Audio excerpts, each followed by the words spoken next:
Jadi hari akhir ya pasti terjadi. Kiamat kedahsyatannya. Yaumuddin bakal yang akan kemudian dibalasnya. Saya penasaran kapan kejadiannya. Nah, tapi yang menarik nanti ternyata keterangan Nabi tidak cukup sampai di sini. Ketika ada yang bertanya tentang kiamat masalah waktu ya, justru Nabi SAW memberikan gambaran-gambaran tentang tandanya.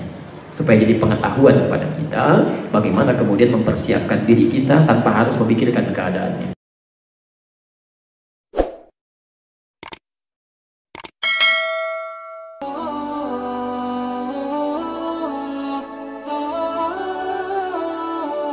Jadi hari akhir ya pasti terjadi. Kiamat kedahsyatannya. Yaumuddin bakal yang akan kemudian dibalasnya. Saya penasaran kapan kejadiannya. Oke? Suka ada pertanyaan itu kan? Jangankan kita sekarang, dulu pun di zaman Nabi itu sudah ditanyakan. Ya, di hadis riwayat Muslim hadis ke-8 tadi, ya, malaikat yang menyamar puncaknya bertanya, "Mata sa'ah?" Kapan kejadiannya? Semua itu. Saat semua akan ditanya.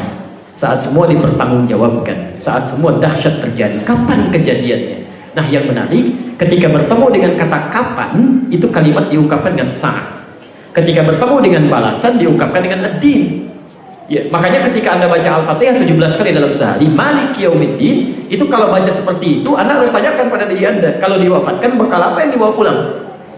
Maliki Yaumiddin, ingat sholatnya, ingat puasanya, ingat macam-macamnya. Itu Abu Bakar ya, Abu Bakar As-Siddiq. Yang pahanya itu tidak sebanding dengan amalan umat manusia yang dijamin masuk surga tanpa hisab. Itu saat bertakbir begini saja sudah gemetar, menangis beliau. Takut kalau diwafatkan masih belum cukup bekal ya. Itu Abu Bakar As-Siddiq. Sampai ketika kata Rasulullah, "Ta'ummu bin nas." Jadi imam, karena Rasulullah sudah tidak memungkinkan jadi imam pada saat itu. Kata Abu Bakar, "Tolong jangan pilih saya." "Kenapa kamu protes seperti saudara Yusuf protes?" gitu ya. Ya, kata Abu Bakar, "Saya orang yang terlampau banyak menangis, takut yang lain gak khusyuk." Kita bisa bayangkan, itu di.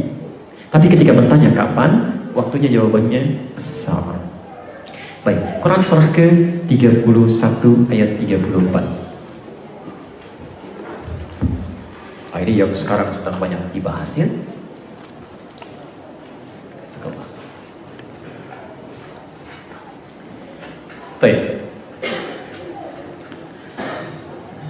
Sa'ah dalam bahasa Arab itu asal katanya sekarang diartikan dengan jam. Jam. Kamsar, jam berapa sekarang? Oke. Baik. Pernah lihat jam? Ada jam di belakang ya. Baik, ada menitnya? Ya, ada hitungan detiknya? Masya Allah. Allah tidak harus mengungkapkan detik, menit, jam, hari, waktu, tidak. Cukup dengan satu kalimat yang sangat dalam. As-sa'ah. Ya, ini.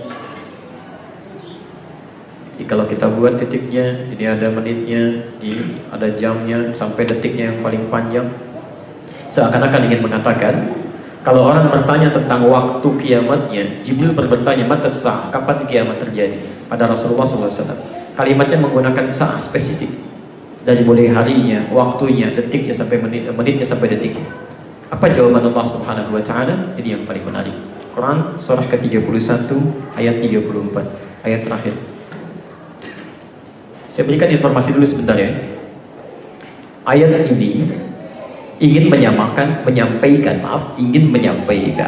tentang 5 hak prerogatif Allah yang tidak akan diketahui dan diintervensi oleh makhluk manapun dan oleh apapun. Jadi Anda berdoa sampai menangis darah pun tidak akan pernah merubah 5 hak ini. Dan selevel malaikat Jibril pun yang terdekat dengan Allah menyampaikan wahyu itu tidak diberikan pengetahuan tentang 5 hal ini. Sampai turun malaikat bertanya pada Rasulullah, kapan terjadi salah satu di antara 5 hal ini? Satu, ya, innallaha indahu ilmus sa'ah. Ya, lihat kaidahnya ya. Pakai inna. Innallaha indahu. Saya tuliskan sedikit. Ilmus sa'ah.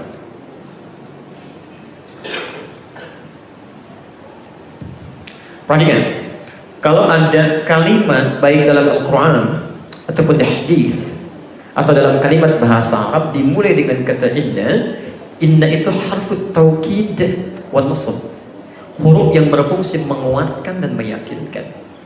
Jadi kalau ada kalimat dimulai dengan kata inna, itu hukumnya ingin ditegaskan, dipastikan. Ya. Pak Wali Kota akan datang ke sini. Ya. Surprise event Tanah Kusir, kan, sekitaran. Ya. Atau Jakarta Al-Janubiyah, Wali Kota Jakarta akan datang ke sini. Anda bertanya, masa sih? Saya katakan, inna rais al-Mittakah Jakarta Al-Janubiyah, inna pakai inna. Betul, saya tegaskan ya, beliau akan datang ke sini. Jelas di sini? Nah, artinya apa? Kalau ada ayat dibuka dengan kata inna, itu artinya informasinya melahirkan unsur ketegasan, tidak main-main. Tegas. Jadi kalau sudah pakai inna, nggak boleh ragu. Dan jangan bertanya lagi. Dan jangan banyak dibahas. Karena ini sudah pasti hukumnya. Jelas ya? Baik. Apa yang terkait dengan inna itu? Innallaha indahu. Indah itu tidak diungkapkan dalam bahasa Arab kecuali menunjuk sesuatu yang lekat. Lekat. Ana indi al-qalam. Saya punya spidol. Tapi pakai indah misalnya. Itu artinya spidolnya lekat dengan saya, tidak saya berikan pada yang lain. Jelas? Baik. Ana indi al-jawal, saya punya handphone. Handphonenya lekat dengan saya. Enggak saya buka pada yang lain. Jelas? Baik, sekarang ketika Allah akan menyebutkan waktu kiamat dimulai dengan kata inna, saya akan ingin mengatakan tegas ya, saya ungkapkan. Indahu, innallaha indahu. Ini pengetahuan tentang kiamat itu hanya milik saya. Jelas ya? Enggak saya buka pada makhluk manapun. Itu hak punya saya. As-sa'ah, pengetahuan apa itu? Ilmu sa'ah, pengetahuan tentang as-sa'ah. Waktu kiamatnya diungkapkan dengan sa'ah, seakan-akan ingin mengatakan baik itu harinya, baik itu jamnya, menitnya sampai detiknya, hanya saya yang tahu. Jelas sih? Jadi kalau nanti misal ada upaya-upaya manusia kemudian membuat isu-isu, misalnya kiamat terjadi tanggal sekian, bulan sekian, tahun sekian, itu kalau melihat ayat ini seketika udah buang aja. Jangan buang-buang waktu memikirkannya. Masih banyak energi kita bisa digunakan untuk melihat yang lain. Saya dulu berada di Garut September 99. Persis menjelang tanggal 9 bulan 9 tahun 99. Wah, itu heboh. Ada kiamat akan terjadi. Nah, sebagian yang lemah iman sampai meninggalkan pasar-pasar. Ya, sebagian ada yang sepi karena mau kiamat. Gak jadi, Pak. Alhamdulillah. Ternyata diundur katanya tahun 2012. Ya, tanggal 12 bulan 12 tahun 2012. Nggak jadi juga gitu kan. Masya Allah. Jadi teman-teman sekalian, kalau mendengar yang seperti ini kita bisa abaikan saja, sudah selesai ya, jelas di sini. Nah, tapi yang menarik nanti ternyata keterangan Nabi tidak cukup sampai di sini. Ketika ada yang bertanya tentang kiamat, masalah waktu, ya justru Nabi SAW memberikan gambaran-gambaran tentang tandanya, supaya jadi pengetahuan kepada kita bagaimana kemudian mempersiapkan diri kita tanpa harus memikirkan keadaannya. Jelas di sini? Baik, saya turunkan misalnya ya. Ada orang yang pernah juga ya ngotot kepada Nabi, ya kalau nggak tahu waktunya kita nggak bisa siap-siap gitu ya. Masya Allah. Maka keluar di antara hadis-hadis Nabi ya Sallallahu Alaihi Wasallam. Misal tadi Anda tuliskan di hadis Muslim nomor hadis 5245. Dari 5244 nya dari Sahal, 5245 nya itu disampaikan oleh Anas bin Malik ya. Baik. Kemudian nanti di Al-Bukhari juga disebutkan ya, nomor hadis 5278 tadi yang Anda sudah tuliskan di awal. Ya, kalau punya kitab di jilid kelima tadi ya, yang Anda bisa temukan. Nah, teman-teman sekalian, ada hal yang menarik di situ. Nabi SAW mengungkapkan dalam hadisnya perbandingan ketika ditanya kiamat waktu, beliau nggak jawab, tapi hanya mengungkapkan perbandingan umur manusia, umat-umat sebelumnya. Ya, ketika disebutkan perumpamaan antara umat Yahudi Nasrani dengan umatku itu seperti orang yang mengerjakan satu pekerjaan satu hari, diupah umat Yahudi, tapi dia hanya mengerjakan sampai siang. Ketika dikerjakan sampai siang, nggak mau kerja lagi, maka dicari orang lain selain mereka, dikerjakanlah kemudian oleh golongan Nasrani, dikerjakan sampai asar, tidak tuntas. Maka ketika tidak tuntas kemudian dititipkan pada orang Islam, dituntaskan sampai selesai dan mendapatkan pahala yang sempurna. Seperti itulah gambaran kehidupan umatku, kata Nabi. Dan aku berharap Allah memberikan setengah hari lebih kepada umatku yang telah menyempurnakan pekerjaan tadi. Baik, dari situ kemudian banyak dianalisis, muncul analisis untuk memetakan, oh berarti ini gambaran terjadi kiamat. Baik, maka ada yang menuliskan begini diantaranya, saya bahas ya, sedikit saja untuk gambaran. Tadi disebutkan umatnya Musa, Yahudi. Umat Yahudi itu kan digambarkan dalam riwayat hidup dalam 2000 tahun. 2000 tahun sampai ke masa Nabi Muhammad SAW. Jadi umatnya Musa, bukan Yahudinya, umatnya Musa sampai ke masa Rasulullah SAW, ya, itu 2000 tahun. Sedangkan umatnya Isa alaihissalam, Nabi Isa, ke masa Nabi Muhammad SAW itu 600 tahun. Ya, lebih sedikit. 600 tahun lebih sedikit. Sekarang perhatikan. Lalu ada orang membuat rumusan, ya, hitungan-hitungan, pelan-pelan. Jadi kalau dihitung di sini bisa dari 2000 dikurangi 600 berapa?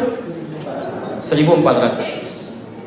Jadi dari masa Nabi Musa ke masa Rasulullah dengan umat Rasulullah itu perbedaan rentang usianya dikurangi umat Nabi Isa itu 1400 tahun. Jelas? Baik, dari sini kalau kita ingin kurangi lagi, saya hapus dulu sebentar.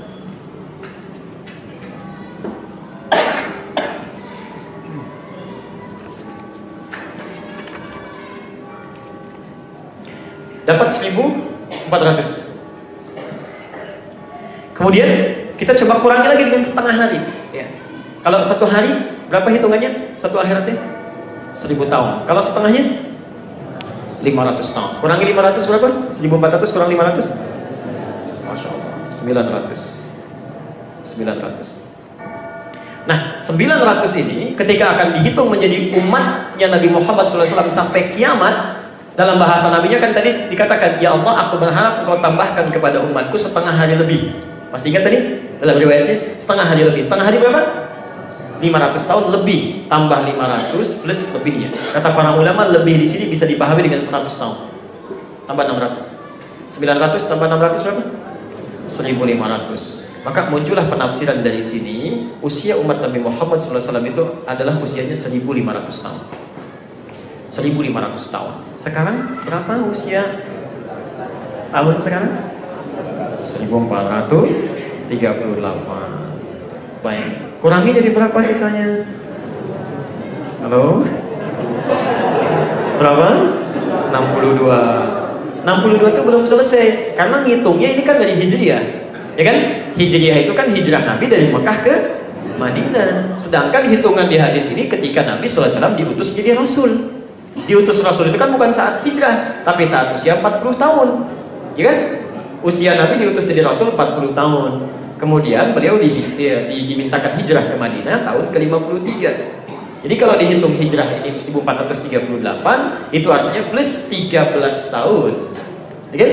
13 tahun ya. Setelah Nabi diangkat menjadi Rasul. Berarti ini pun dikurangi lagi 13 tahun. Jadi berapa? Halo, berapa?